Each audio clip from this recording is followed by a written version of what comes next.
నమస్కారం ఈటీవీ 360 కి స్వాగతం ముందుగా ప్రధానాంశాలు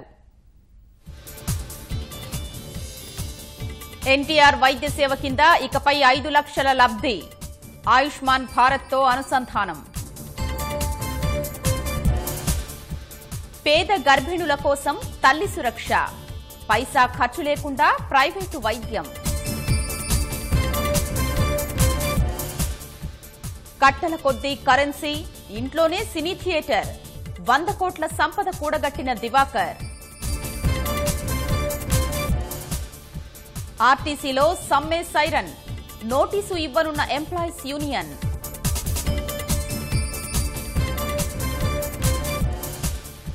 నేడు తల్లి ఒడికి చేరనున్న చిన్నారి వీరేష్ మహారాష్ట్ర నుంచి తీసుకొస్తున్న పోలీసులు ఇవాళ రాజ్యసభ ఎదుటకు తలాక్ బిల్లు సెలెక్ట్ కమిటీకి పంపాల్సిందేనంటున్న విపక్షాలు బంగ్లాదేశ్ ఎన్నికల్లో అవామీ లీగ్ ప్రభంజనం 299 స్థానాల్లో 266 చోట్ల జయకేతనం